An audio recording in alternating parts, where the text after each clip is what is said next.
दोस्तों आज हम देख रहे हैं मोशन ग्राफ और मोशन ग्राफ में हद ही मचा दी। इतने सारे क्वेश्चन सारे के सारे, पहली बात तो डिटेल में समझा रहा हूँ। आज हम बहुत सारे ग्राफ्स बनाएंगे, बहुत सारे पीवाईक्यूज भी करते जाएंगे। तो जितनी थ्योरी की ज़रूरत है सारी की सारी चीज़ें विजुलाइज करेंगे और फिर उनके इतने सारे पीवाईक्यूज, क्योंकि क्वेश्चंस बहुत पूछे जाते हैं। एनसीईआरटी के क्वेश्चंस हैं, नीट जेई के सारे पीवाईक्यूज है। तो आ जाओ आज के इसमें। और बहुत सारे ग्राफ हैं, अरे बहुत सारे कैसे ग्राफ को इंटर कन्वर्ट करते हैं, ये सारी चीज़ें बहुत सारे एग्जाम्पल के साथ में देखा है। तो आज अच्छी खासी प्रैक्टिस हुई है और उसके बाद में कुछ स्पेशल क्वेश्चन भी लेकर के मैं आ गया हूँ। आ जाओ दोस्तों, इस वीडियो में मोशन ग्राफ को ज़बरदस्त तरीके से समझ लेते हैं। यही है स्पीड, यही है फोर्स, यही है असली physics course. Hey guys, welcome to the class. दोस्तों आज है हमारा लेक्चर नंबर 4 पे आ चुके हैं। दोस्तों आज हम पढ़ने वाले हैं मोशन ग्राफ। तरह तरह के ग्राफ बनाने अपने को। ग्राफ बहुत इंपॉर्टेंट है क्योंकि इसके बहुत सारे क्वेश्चंस पूछे जाते हैं और एक्चुअली में हम पहली बार ग्राफ देख रहे होंगे जहाँ पे इंटरडिपेंडेंट क्वांटिटी होती है। मतलब एक्स दिया हुआ है, डिफरेंशिएट करके वेलोसिटी आ जाएगी, वेलोसिटी को डिफरेंशिएट करेंगे एक्सेलरेशन आ जाएगा। तो इसका ग्राफ चेंज होकर कैसा आता है, इसका ग्राफ चेंज होकर कैसा आता है। तो ग्राफ चेंज होते हैं तो क्या होता है, मैच द फॉलोइंग के क्वेश्चन बन जाते हैं इस पर। तो तरह तरह की चीज़ें यहाँ पे पूछी जा सकती हैं। तो आज अच्छे से जितने तरीके के ग्राफ हैं सारे के सारे अपन देखने वाले हैं आज की क्लास में। दोस्तों बहुत सारे पीवाईक्यूज भी हैं, लेकिन मैं यहाँ पे करूँगा और तुम्हें अपनी कॉपी में बनाने हैं। तो नोट्स आज बनेंगे अच्छे से, कॉपी पेन रंग बिरंगे, और आज स्केल भी लेके बैठो ताकि तुम अच्छे से ग्राफ को बना पाओ। बनाओगे तो समझ में आएगा, क्योंकि पूरी फिजिक्स में ग्राफ बहुत जगह यूज होते हैं ना। ग्राफ ही ग्राफ यूज होते थे, हर चीज़ का ग्राफ बना लेते फिजिक्स वाले। लेकिन आप अगर आज नहीं पढ़ोगे तो फिर आगे आपको सब जगह दिक्कत आने वाली है। तो अच्छे से प्रैक्टिस करते आ जाओ दोस्तों, क्लास को स्टार्ट करते। स्टार्ट करने से पहले मैं हूँ विक्रांत किरार, आपका दोस्त, आपका mentor, and let's start the class. आ जाओ यार, शुरू करते हैं। तो सबसे पहले अपन देखने वाले हैं सबसे बेसिक जो है पोजीशन टाइम ग्राफ। तो हेडिंग डलेगी पोजीशन टाइम ग्राफ। ठीक है, पोजीशन टाइम ग्राफ लिखो। आ जाओ। तो अपने को करना क्या है, हम चाहते हैं कि एक पार्टिकल की पोजीशन है समय के साथ कैसे चेंज हो रही है उसका ग्राफ बना दो। तो उसी को बोलेंगे पोजीशन टाइम ग्राफ है। बहुत सिंपल है। तो पहले पोजीशन बनानी पड़ेगी और पोजीशन हम बनाते हैं, रेफरेंस फ्रेम एक लेना पड़ेगा अपने को। तो जैसे मोशन इन वन डायमेंशन की बात हो रही है तो हमारे पास एक नंबर लाइन होती है। ये होता है मेरे पास 0, ये होता है 1, ये होता है 2, ये होता है 3, ये होता है 4, ये होता है 5, ये होता है 6। What is this, this is X axis, और ये सारे के सारे मीटर में वैल्यूज हैं। सिमिलरली यहाँ होगा -1, -2, -3। इस तरीके से हमारे पास हो सकता है। क्या ये एक्स टी ग्राफ है? नहीं है, ये ग्राफ थोड़ी है। या तो मैंने स्केल रख दिया यहाँ पे, पता चल रहा है किस वक्त कौन सा पार्टिकल कहाँ था। फॉर एग्जाम्पल मान लो मेरे पास पार्टिकल जो है, बताना तो पड़ेगा मुझे कहाँ से कहाँ गया था। पार्टिकल ने ओरिजिन से शुरू किया था और गया वो लेट से 4 तक गया और वापस आ गया -3 तक। ठीक है, ये एक मोशन है। अज्यूम करो कोई पार्टिकल है x इक्वल टू 0 पे खड़ा था, गया था 4 तक और फिर वापस आ गया -3 पे आकर के रुक गया। This is the motion. अब मेरे को इसका ग्राफ बनाना है। ग्राफ बनाना है तो कैसे ग्राफ बनेगा, देखो दोस्त आ जाओ। अब की बार यहां पर देखो, अब ग्राफ में 2 एक्सिस आएंगी।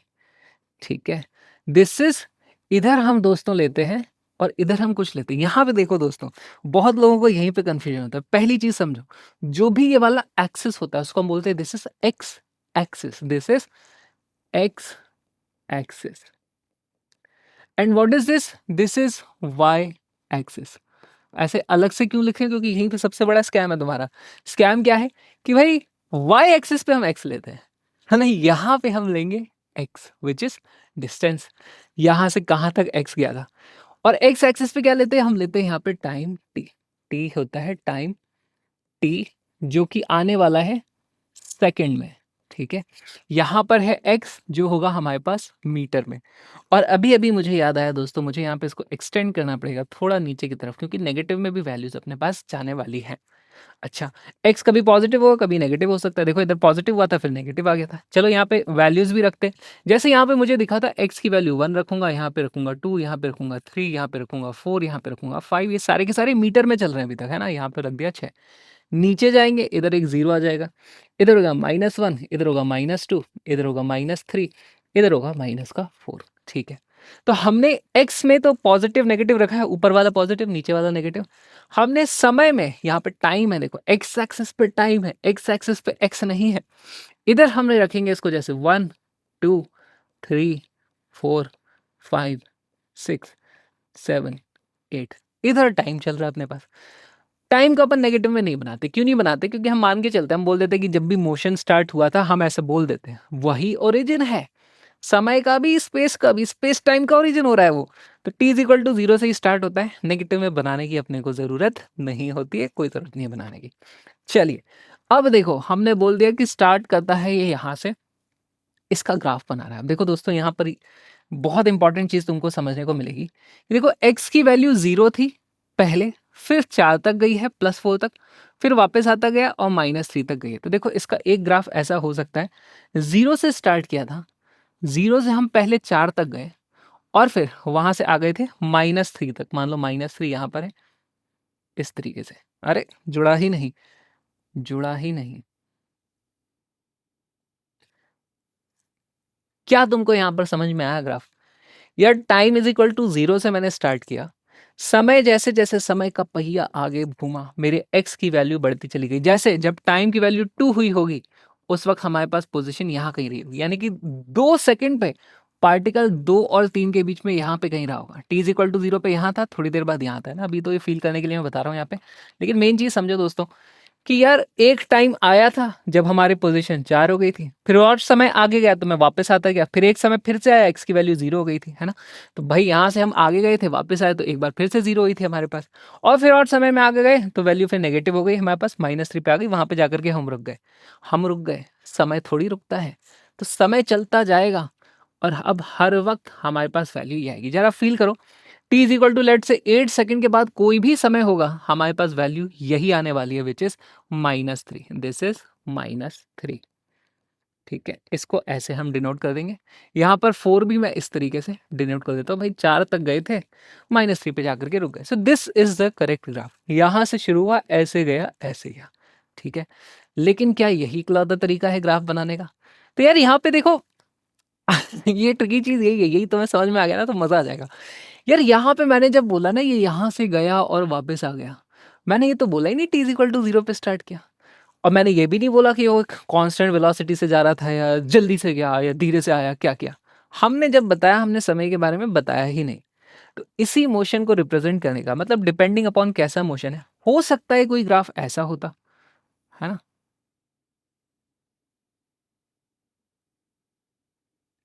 देखो यहाँ पे भी क्या हुआ है, 0 से स्टार्ट किया था और किसी पर्टिकुलर टाइम पे उसकी वैल्यू 4 तक पहुंची, फिर समय का पहिया और आगे गया, फिर वो -3 तक भी गया है और फिर -3 पे जाकर के रुक गया है। ठीक है, ये लो जी, रुक गया। तो ये भी करेक्ट ग्राफ है दोस्तों, है ना। एक्चुअली मैंने बताया ही नहीं यहाँ पर कि ये मोशन कैसे हुआ है, वो कांस्टेंट वेलोसिटी से गया या तेज गया वापस आया, मैंने बताया नहीं। तो इन दोनों में से एक्चुअली कोई सा भी ग्राफ हो सकता है, both can be correct. We don't know which one will be correct, correct एक ही होगा इनमें से, any one will be correct. क्या तुम लोग को ये चीज समझ में आ रही है? अगर तुम लोग को समझ में आ गई तो यहाँ पे लिख लेना, any one of these will be true, है ना। Any one of these will be correct, है ना। ओनली लिख दो यहाँ पे, only, only one of these will be correct. पर हमें पता नहीं अभी कौन सा वाला है, क्योंकि बताया नहीं ना मैंने बताया नहीं यहाँ से कांस्टेंट वेलोसिटी से गए कि नहीं गए। पर यहाँ पे अब आपको देख करके समझ में आ गया होगा कि हाँ भाई, यहाँ से चलते हैं, आगे जाते हैं समय में, तो x की वैल्यू पहले 4 हुई थी, फिर -3 हो गई। कैसे हुई नहीं पता, और यही पता करने का तो पूरा चैप्टर है, तो यही तो पता करेंगे आज। तो पहले इतना बनाओ, बेसिक हमारे यहाँ पर हो चुके हैं। अब आगे चलेंगे, तो लिखें इसे और आ जाओ, आ जाओ। देखो इस तरीके के क्वेश्चन बहुत आए। देखिए कॉन्सेप्चुअल सवाल है। कॉन्सेप्चुअल सवाल क्या बोलता है, which of the following displacement time graph can not represent motion in one dimension. यहाँ पर इनमें से कौन सा graph motion in one dimension को नहीं बता सकता है? बहुत अच्छा सवाल है दोस्तों। देखो यहाँ पर ये भी xt है, ये भी xt है, सारे के सारे xt ग्राफ हमें दिए हुए हैं पोजीशन समय के साथ। देखो समय बढ़ता गया तो पार्टिकल की पोजीशन पहले बढ़ी है, फिर वापस वहीं आ गई होगी। तो इसका मोशन कैसा हुआ होगा? पार्टिकल ए, यहाँ पे अगर अपन देखना चाहें तो चलो बना करके देख लेते हैं। ठीक है, लेट से, अरे यहाँ पर हमारे पास इस तरीके से कुछ नंबर लाइन है। ये है मेरे पास x इज इक्वल टू 0, ये है -x, ये है मेरे पास +x। फील करने की कोशिश करो यहाँ पे हुआ क्या होगा, है ना। मोशन तो एक लाइन में ही हो रहा है, ऐसा नहीं है कि पार्टिकल ऐसे गया था फिर ऐसे गया था, ऐसे पार्टिकल ऐसे ऐसे नहीं जा रहा है। ये तो उसका रिप्रेजेंटेशन ऑफ ग्राफ निकल के आ रहा है। पार्टिकल का मोशन वन डायमेंशन में ही होगा।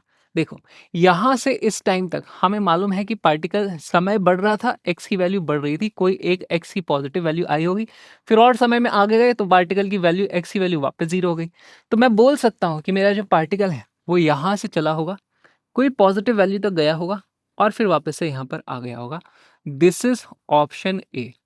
क्या ऑप्शन ए इस मोशन को रिप्रेजेंट कर रहा है? बिल्कुल कर रहा है, ठीक है। आ जाओ ऑप्शन बी को देखो, क्या तुम बता सकते हो, गेस कर सकते हो क्या हुआ होगा? देखो समय का पहिया आगे बढ़ा तो हमारे एक्स की वैल्यू ऊपर गई, फिर वापस नीचे आई, फिर से ऊपर गई और फिर से वापस नीचे आकर के जीरो पे ही आ गई है। जब टाइम की वैल्यू यहाँ पहुंची है, एक्स की वैल्यू देखो जीरो हो चुकी है। देखो इसका कैसे होगा, फील करना। ऑप्शन बी में मैं ऐसे बोल सकता हूँ, कहीं तक गया होगा, वापस आया होगा, फिर उसको याद आया होगा, उसका पेन छूट गया, वापस गया होगा उधर और फिर यहाँ पे ऐसे आया होगा। This is option B. क्या तुम इस चीज को फील कर पा रहे हो? देखना आ रहा है अब? तो एक्चुअली में पार्टिकल ऐसे ऐसे नहीं हुआ है, पार्टिकल यहीं पे गया है, ऐसे ऐसे ही कर रहा है वो, ठीक है। लेकिन अब यहाँ पे बनाऊंगा कचड़ा हो जाएगा, समझ भी नहीं आएगा, इसलिए मैं ऊपर नीचे इस तरीके से बनाता जा रहा हूँ, ठीक है जी। अगला देखते हैं, ऑप्शन सी बताओ क्या हुआ होगा।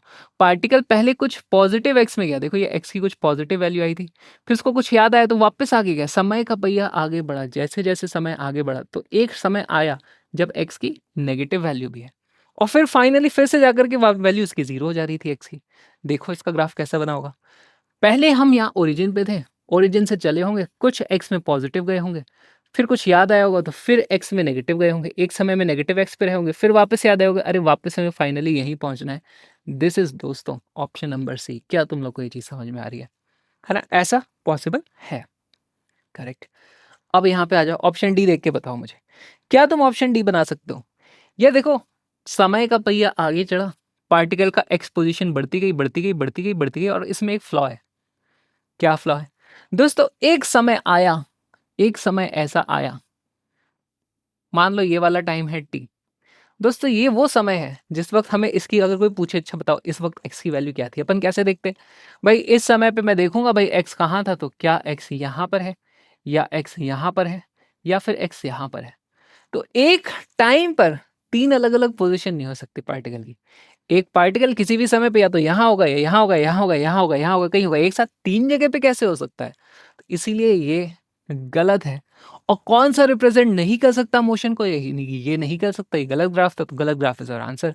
रीजन क्या लिखेंगे अपन? ऑप्शन डी की अगर बात करें, हाँ तो मैं यहीं पे लिख दूंगा।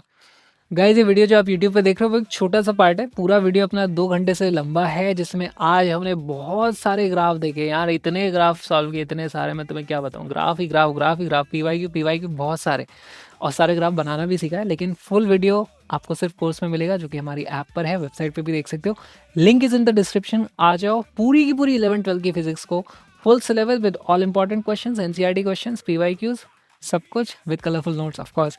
Link is in the description. आ जाओ, मिलते हैं फुल कोर्स में। यही है असली